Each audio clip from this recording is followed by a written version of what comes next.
Hello and welcome to the Russian Empire History Podcast, the history of all the peoples of the Russian Empire. I'm your host, JP Bristow, and this is Season 1, The Forest, the Steppe and the Birth of the Russian Empire, Episode 60, The Rus and the Baltic Crusades. Clearly, the Baltic Crusades had their biggest impact on the Baltic peoples living along the Baltic coast, with genocide, conquest, and colonization. But they also shook up the whole of the wider region. So before we get into the Crusades themselves, this episode is going to look at what the Baltic Crusades meant for Rus, how they fitted into the development of the Orthodox Catholic schism that was finally acquiring real-world significance, and the part they played in separating East and West.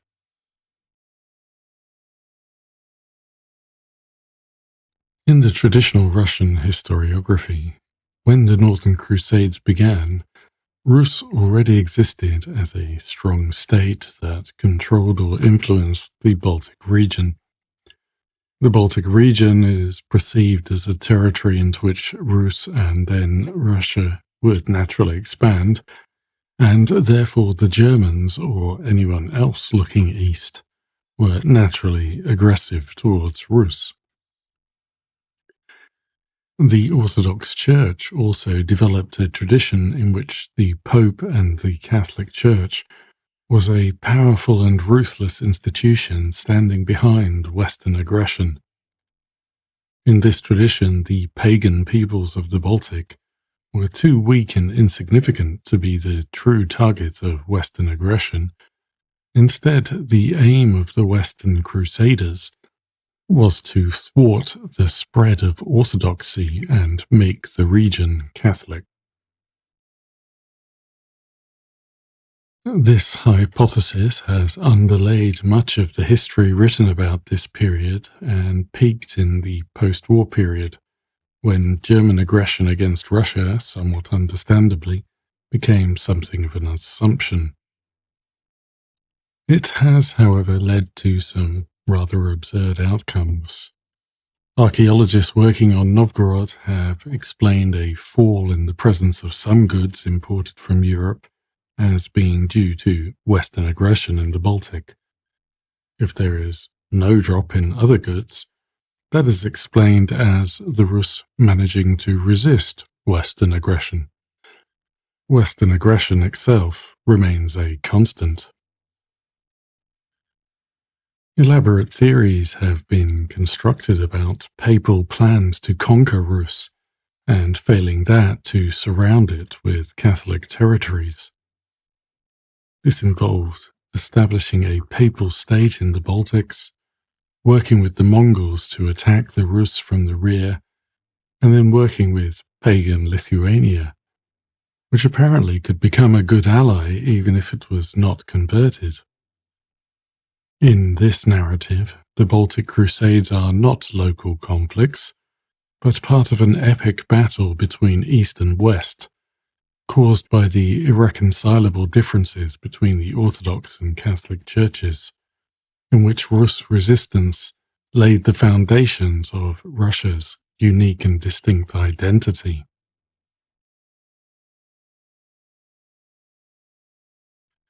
German, Finnish, and Swedish historians have had the opposite, or maybe inverted, position in their historiography. For them, the Baltic peoples were voluntarily converting to Catholicism, and the Crusades were necessary to defend them against Rus and Orthodox aggression. These historians sometimes argue the same things about papal plans for the region as their Russian counterparts, but present them in a positive light.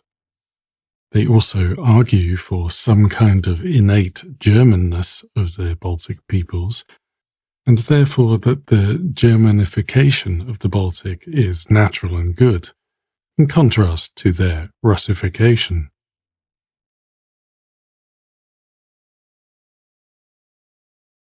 Historians have turned away from these views since the 1980s.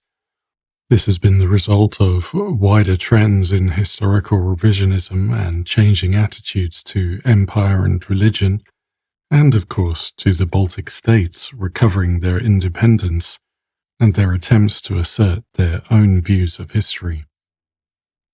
In Russia, the appearance of Western works challenging the Russian narrative has also stimulated historians to reappraise the period and the national heroes it has produced, especially Alexander Nevsky. Unfortunately, at least as far as popular history goes, this has been rather reversed in more recent years. In 2008, a Russian TV show called Imya России, or Name of Russia, aimed to debate and then choose by popular vote the most notable figure from Russian history. As this was still a time when such subjects could be debated more or less freely, the project was immediately controversial due to concerns over brigading, so precautions were introduced to try to ensure fair and accurate voting. Despite this, as the date of the results approached, rumors began circulating that Stalin was in the lead. Eventually, the results were announced, with Stalin in third place. Pyotr Stolypin, a reformist prime minister from the early 20th century, was in second place. He had implemented reforms in an effort to avoid revolution before being assassinated in 1911. In the early Putin period, he was often held up as a model reformer who could have saved Russia if he had not been killed. And Alexander Nevsky came first. Acclaimed for defeating German invaders, being an Orthodox saint, and being a hero from early Russia. We'll get to Nevsky in a few episodes' time and see how deserved that hero title is, but the point here is that Stalin was widely believed to have won, and Nevsky was seen as a safe, uncontroversial, and universally known and respected alternative candidate, showing that this idea of Russia formed by Orthodox resistance to German Catholic invaders was still strong in the public consciousness. In more recent times, Nevsky has become one of the Russian historical figures promoted by Putin and the Orthodox Church in their efforts to provide historical justification for Russia's ongoing aggression. Alexander Nevsky was acclaimed as a hero on the basis that he defeated the German invaders. And in one sense, that is true. He defeated the Niemcy, a word that in modern Russian means German. But we need to be more cautious about what it means back in the 13th century. And as it happens, the invaders Nevsky fought were actually Swedish. We also need to be cautious about questions like, was there really a papal plot to convert Rus? Or were the Latin and Orthodox churches really irreconcilable rivals? Was the West out to break up Rus and Russia today? Even if we decide that that part is true, and I'm not saying it is, then we need to ask whether that is how the knyazes and their German, Baltic or Polish counterparts saw it. Were they motivated by the aims of the church or by political, dynastic or economic aims like any other rulers? Let's not forget what was going on in the Middle Eastern Crusades, where the Byzantines had made peace with the Seljuks, and the Crusader king Roger of Sicily was now allied with Muslim Egypt against Constantinople. And if we manage to answer that question, we would still need to ask whether the people, The soldiers doing the fighting, the people in the towns and cities, peasants and villagers, understood things this way. What did being Catholic or Orthodox mean to them? What did conversion mean? Can we really consider that the common Rus, German or Polish people had a sufficient knowledge to understand what the differences between Catholics and Orthodox were?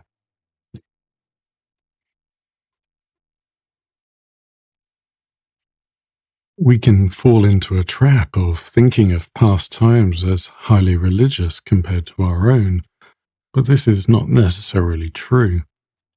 If we look at Britain, for instance, where Christianity arrived significantly earlier than it did in Rus, it took until the 11th century, 1,000 years after the first British Christians, 500 years after the first papal mission and the conversion of the first Anglo-Saxon king, to reach a point where the average English person lived within a day's walk of a church.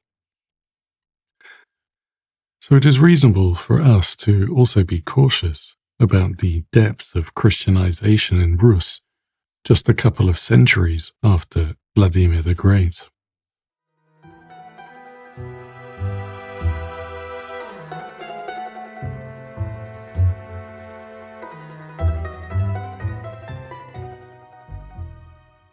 So we've already discussed how the Germans came to call a crusade. Let's step back a little and look at it from the eastern side. Early Rus developed strong relations between ruling families in Scandinavia and Rus. Christina, the daughter of the King of Sweden, married Mstislav, son of Vladimir Monomach. Their daughter, Ingeborg, married Knud Lavard, the son of the King of Denmark, and their daughter Malmfrid married Sigurd Jorsalfar, the King of Norway. King Svend Estridsson of Denmark, who ruled in the middle of the 11th century, had 5 sons who, between them, ruled Denmark for 60 years. Magnus, son of the last of them, Niels Svensson, was concerned about rivals, especially Knud Lavard, so he killed him in an ambush. Ingeborg was visiting her family in Kyiv at the time, where she gave birth to their only son, Valdemar, named for his grandfather, one day also to acquire the title of the Great. The killing of Knud Lavard led to civil war in Denmark between his half-brother Erik Emune and Magnus. Erik married the now widowed Malmfrid and received support from Kyiv and Novgorod in his efforts, which after 3 years resulted in him killing Magnus, driving Niels into exile where he was also killed, and taking the throne of Denmark. Magnus had been married to Richiza, a Polish princess, who now fled with their son, Knud, back to her father, Borisław III. Back in her home court, she married another refugee, Volodar Glebovich of Minsk, a member of the Polotsk dynasty, whom you'll recall the Monomakhs overthrew. This meant that the next round of rivalry for the Danish throne would be between Knud Magnusson, supported by the Poles and the exiled Polotsk knyazes, and Valdemar Knudsson, supported by Kyiv and Novgorod. But that's not really what we're talking about here. What we need to note here is that Danes, Poles, and Rus were marrying each other and getting involved in each other's affairs, apparently without any concerns about who was Orthodox and who was Catholic. We can go further than that. In the 19th century, a 12th century Russian prayer book was rediscovered that included a prayer listing certain martyrs: Magnus, Canute, Benedicte, Albane, Alava, Butulve. It's not too hard to see the Scandinavian origins in at least some of those names: Magnus, Canute, Oliver. And scholars have managed to identify the 12th century Scandinavian originals. Canute is King Knut, who was killed with his brother Benedict, Vendicte, and 16 of their men in the church of St. Alban, Albane, in Ardennes in 1086. Although he died in a rebellion due to his oppressive taxation, he subsequently became Knut the Holy, the first Danish saint, due to some alleged miracles involving his body. Alave is our old acquaintance Olaf, King of Norway, saint and sometime resident of Rus, and Botulve is a saint named Botolf, who was only venerated in England and Scandinavia, which clears up any doubt that this whole list reached the Russian prayer book from Scandinavia. The first name in the list gives us a date.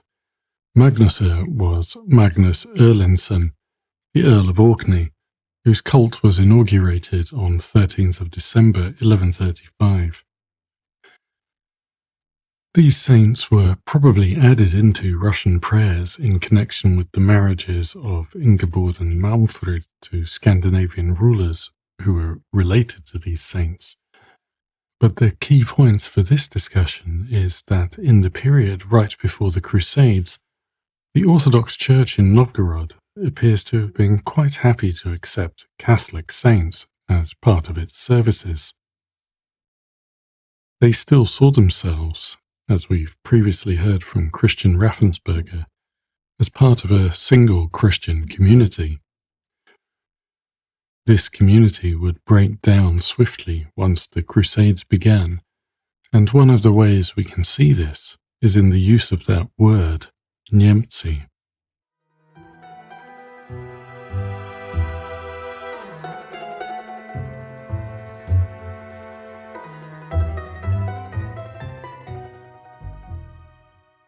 The word derives from the root niem, meaning mute. To refer to a person, it becomes Niemets, and Niemcy is the plural. Its use can actually be traced back further than the earliest Rus texts, right back to Constantine, also known as Kirill, and Methodius, and their efforts to create a Slavonic script, which, as subscribers will know, was linked to translations of ecclesiastical works and the development of a liturgy for the early Slavic Church. Although the brothers had the backing of both the Patriarch of Constantinople and the Pope, they faced stiff opposition from Frankish missionaries to the Slavs, who adhered to the traditional belief that the only appropriate ecclesiastical languages were Latin, Greek, and Hebrew. Arguing with them, Kirill stated his opposition, quote, "Are you not ashamed that by only acknowledging 3 languages, you command all other tongues and tribes to be blind and deaf?" End quote. It is from here that we derived the medieval meaning of Niemcy as a derogatory term for people who could not speak to God in their own language, and who thought the Slavs should not either, which is how it is used twice in the life of Methodius, describing the people who opposed the brothers' mission.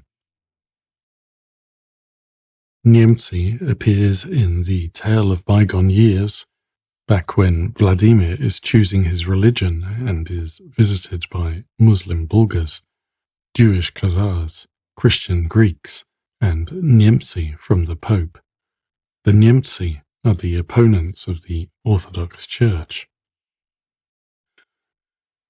The tale uses Niemcy on other occasions to refer to Latin Christians, both when describing the inhabitants of a place and when talking about international relations. It began as a term for referring to the Frankish Church, and extended over time to mean the whole of the Holy Roman Empire and the Western Church, which came under Frankish domination in the late 11th century. So, rather than meaning Germans, as it does in modern Russian, Niemcy was a derogatory term for Western opponents of Slavonic churches. When the Baltic Crusades began, as we've heard, they first targeted pagans, but then extended their mission to the Orthodox too, who now became schismatics and apostates, maybe even worse than pagans who were victims of their own ignorance.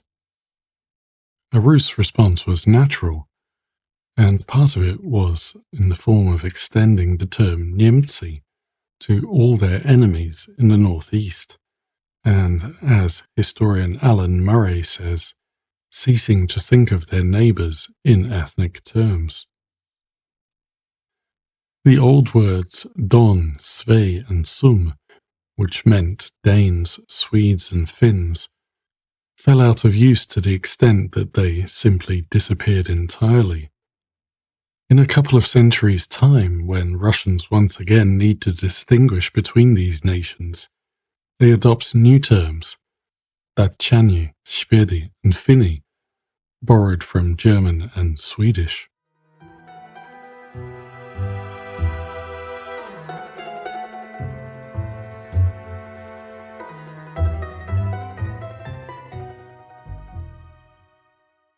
A change in language cannot tell us everything about what happened or how people thought about events, but it is a fascinating illustration of the process by which religion became an important distinguishing factor between Rus and their neighbours. So while Alexander Nevsky may have fought the Niemcy, he did not fight the Germans. What was actually going on is that there were other campaigns in the north too, at least some of which have also been called or argued to be crusades. The Life of St. Eric, a hagiography of Eric IX of Sweden, who ruled in the mid-12th century, describes what is known as the First Swedish Crusade, although we only know about it from this source. The crusade conquered and incorporated into Sweden the lands of the Suomi, the Sum to the Rus, who the Swedes called Finns.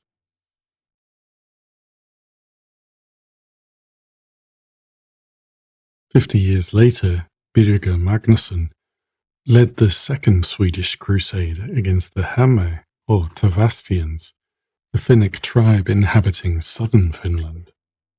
Our only source for this crusade is also the Eric Chronicle, which states that Christianization of the Tavastians was the main purpose of the campaign, but does not call it a crusade. However, a papal bull was issued before the campaign calling on the Swedish priesthood to preach a crusade against the Tavastians.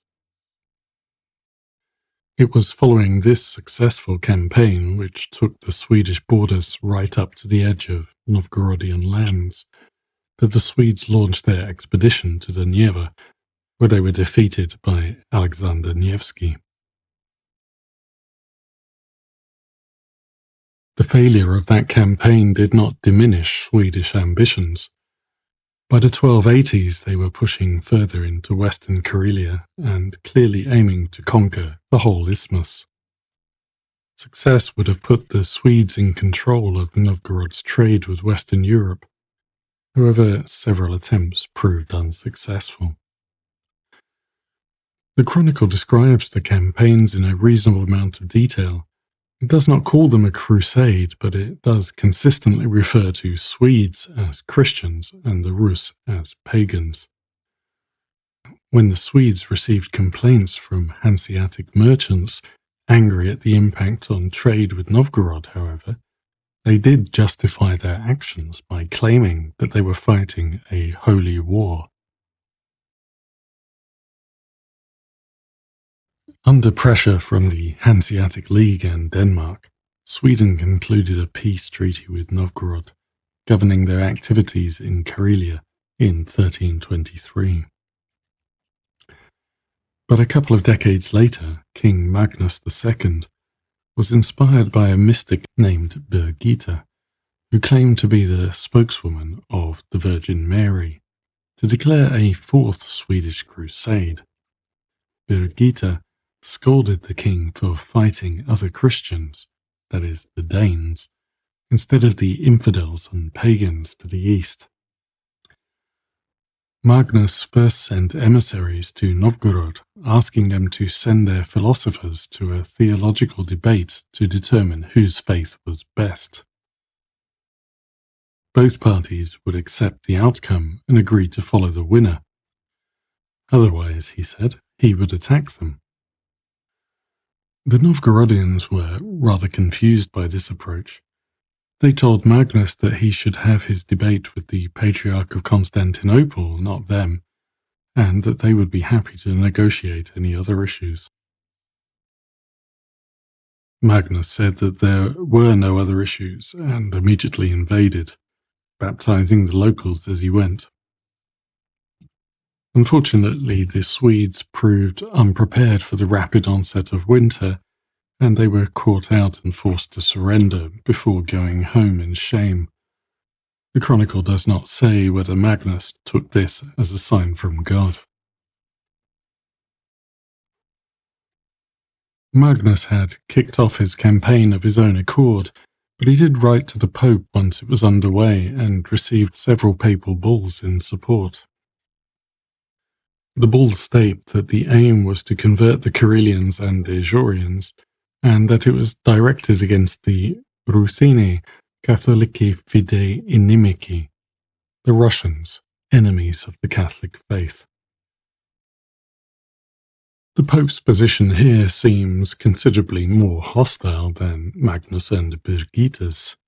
They only wanted to win the Novgorodians to their side through debate. Russian chroniclers noted the episode and the aims of the debate, which was another step towards splitting Orthodox and Catholic Christians. Magnus drowned at sea in 1374, but according to a popular but entirely apocryphal Rus text called the Testament of the Swedish King Magnus, he survived the shipwreck and was washed up on the coast near a Russian monastery. He took monastic vows under the name Grigory and wrote the said testament before dying 3 days later.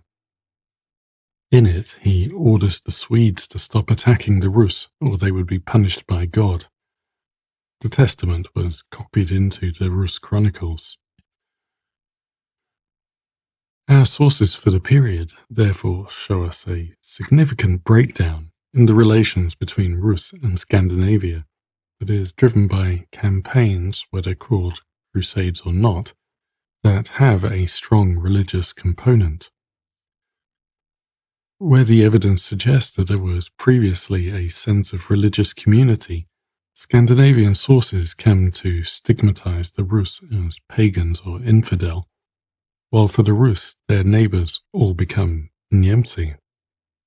For each, the other side becomes a legitimate target, but also the pagan peoples of the region and their conversion becomes a key interest for both. One result of the Catholic Crusades will be Orthodox counter-crusades.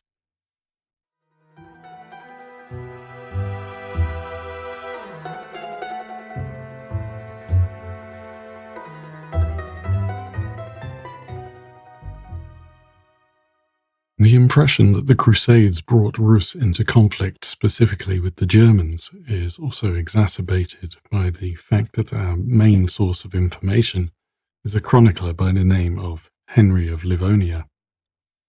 Livonia was the name given to the area, now mainly occupied by Latvia and Estonia, that was the main subject of the Crusades. Henry was probably born in Germany in the 1180s, educated as a Catholic priest, and became an interpreter for the papal legate, William of Modena, who was sent on diplomatic missions to Livonia and Prussia to mediate conflicts between the various factions involved in the Crusades. In 1229, Henry wrote the Livonian Chronicle of Henry, a Latin text describing the conquest and Christianization of the region between 1180 and 1227. It's written from a clerical perspective, with the church and its missionary activities as the main focus. Henry was eyewitness to many of the events he describes, and he attempts to provide justifications for the actions of the Crusaders. As you might expect from a German, he's particularly concerned with German actions. Our other main source is the Livonian Rhymed Chronicle, an anonymous work by a Teutonic knight covering the period from 1180 to 1343. This text belongs to a genre known as Tischbuch and is intended to be read out during the knight's communal meals. In contrast to Henry's chronicle, it contains romanticized and exaggerated elements to increase the dramatic effect. It tells the story from a military angle, and while it's considerably less factually reliable, it provides valuable insight into the attitudes and motivations of the German Crusaders. As historians have mostly drawn on these two German sources, the German role in the Northern Crusades has tended to overshadow the Scandinavian involvement.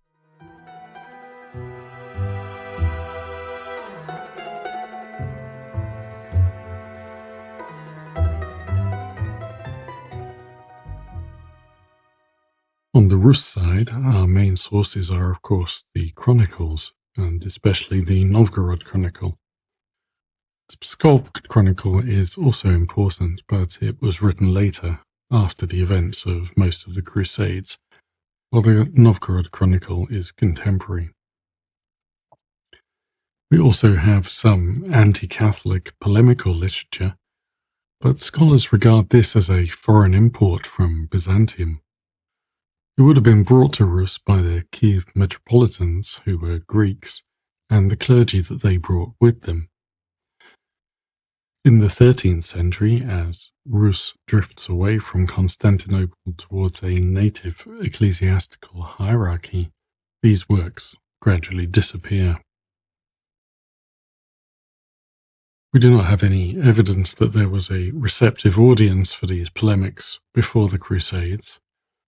In 1192, for instance, Novgorod permitted the construction of a second Catholic church for Western merchants to use in the city. A third church was built even later by Gotlanders, although it was subsequently sold. The German merchant community in Smolensk built a church in 1229, which was closed sometime during the 14th century. And Russian merchants also built churches in Gotland and Sigtuna.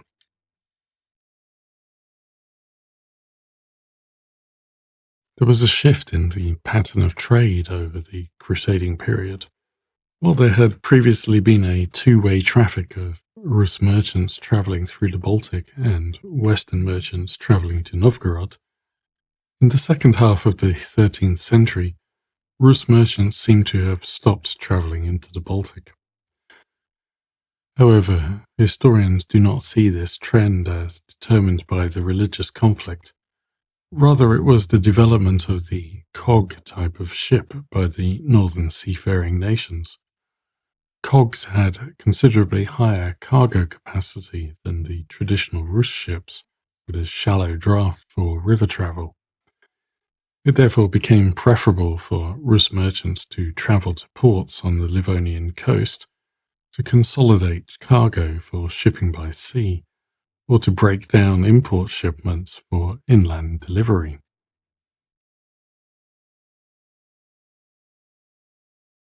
So, as you can see, we have mixed conclusions on the subject of the Crusades' impact on Rus.